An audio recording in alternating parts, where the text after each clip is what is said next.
Welcome back to Close Up. Many mayors across the Granite State are hitting the halfway point of their two-year terms and taking stock of what more they'd like to get done before the municipal election year campaign cycle kicks in. There's always, of course, a lot to talk about going on in Rochester, and Mayor Paul Callahan is here this morning to discuss. Thanks for being here, Mr. Mayor. Good morning. Nice to see you. Yeah, so you know the thing with cities. It's like there's a lot going on that's great, and sometimes there's a lot that's going on that's not so great. So tell us right now about the good things going on in Rochester. What has you most excited about the future right now? Well, the economic development, especially with our downtown, we're going through an effort to revitalize our downtown, and just in the past 12, 18 months, we've had over 21 million in private investments in our downtown, and a lot of those will be market-rated apartments.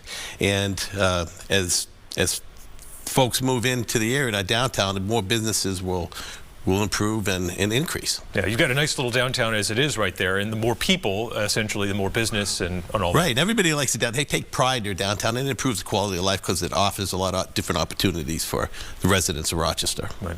On the flip side, what's the biggest problem you're dealing with in Rochester right now? The biggest problem would probably be a combination of probably the homeless and the opioid crisis. So take us through on the homelessness issue. You mentioned housing goes hand in hand with that, because a lot of people are just being forced out of the market right now. You're working regionally, I know, with a number of other mayors and city and town officials locally. What's the solution for homelessness, at least where you are? Yeah, well, unfortunate is that I work really closely with the mayor of Dover and the mayor of Somersworth, and we've got a great working relationship. And before I became mayor back in probably 2018 or 19, they came up with a 6-point plan, and we enacted that plan this year. And our goal is to eventually, in 3 to 4 years, work with the county to turn the old nursing home into an emergency shelter and transitional type of facility for the homeless. And but it ties in, as you mentioned, the housing, workforce housing. We the city, through our economic development team and the Chamber of Commerce, this spring and summer had hosted 2 meetings with manufacturers. It was well attended. Overall, the #1 issue was workers and housing, and workforce housing is a huge issue also, and because the New Hampshire economy, as you know, was one of the strongest in the country, and we survived the COVID pandemic pretty well, and we've come out of it pretty well. But we see a lot of businesses, especially in manufacturing, that want to hire more workers to increase more productivity, and they can't do it because they don't have the workers, and they don't have the housing these workers can afford. We're seeing that a lot of these workers are working some of the manufacturing plants live 15, 20, 30, 40 miles away. You mentioned the opioid crisis as well. How severe is the problem right now? And are you seeing that same uptick we're seeing in a lot of other cities with overdoses? We're lucky. We've seen just a slight uptick. It was been pretty flat till the last couple of months, and it's gone up a little bit. And as everyone knows, it's called the drug overdose, but just the tip of your finger, Adam, can kill you. It's not like they're overusing this drug. It's a small amount that can kill you because it's so potent. And it's to me, it's more of a poison than it is a drug. Right, and certainly with fentanyl, that's part of what's driving this as well, that people might not know the mix that's in there right now, and that's a big problem. You're right. We're seeing a lot. Seeing a lot of the fentanyl that's mixing with cocaine, meth, and even marijuana, and especially the pressed pills. They think they're taking Adderall, and it's fentanyl. And your background is in law enforcement a number of years. Right. And I'm curious for your perspective. At the State House, we used to see Chief Toussaint, until his retirement there, talking about issues with bail reform in Rochester, from failures to appear, to rearresting repeat offenders, to violent offenders being released.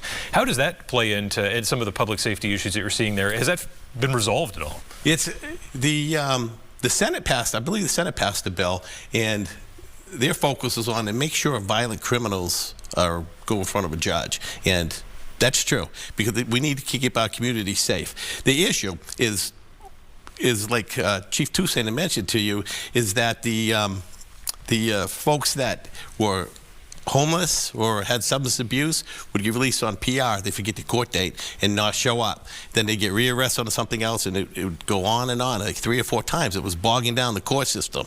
So what I like to see, and I think the bills that are passed are going to deal with this is that let's put more restrictions on these folks that are homeless or have substance abuse issues that don't show up. Just tighten up that cord each time they come back to court so it doesn't bog down the court system. Right, and you having worked in this field for a long time, it is the way it is. The system is a lot of the treatment you get sometimes comes on the incarceration side. And if people aren't there, they're not getting the treatment. And right. So that compounds the problem as well. Exactly. I think that's one way to with the opioid crisis is mandatory treatment for these folks and hold them accountable to it. I'm curious, you know, when it comes to law enforcement, being a border town with Maine, the legalization of cannabis, have you seen any issues whatsoever in terms of crossing over, impairment, any of those things in Rochester? Not really, no. Because I still work in the Rochester court system as a prosecutor, and I don't see that many. I don't see a huge increase in marijuana impaired driving offenses.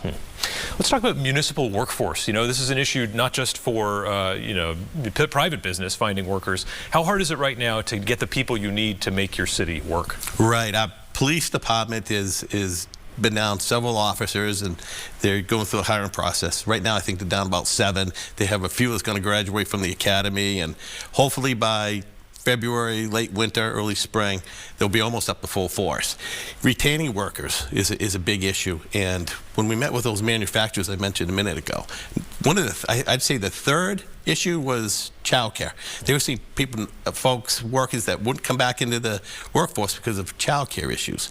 Now, the city of Rochester, we're using opera money, recovery money, and we're in the study phase right now, but we definitely want to put something together for childcare for our city and for our city workforce. And you're in a bit of a bind, though, there too, right? As the cost of labor goes up and all these other programs you want to do, you want to try and keep your taxes low at the same time. Right. How do you balance that out in the end? Rochester financially is really, really sound. We have over $29 million in unassigned fund balance.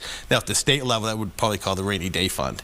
And so our taxes, my first year, when it was set just over a year ago, went up 4 cents. And this year, we have a tax cap. We were $2.1 million under a tax cap. So we do a really fantastic job of keeping our taxes low in the city of Rochester. Circling back to the housing issue, how concerned are you in the long term with the issue of, you know, home ownership is really the buy-in for any community, right? People are literally invested where they live.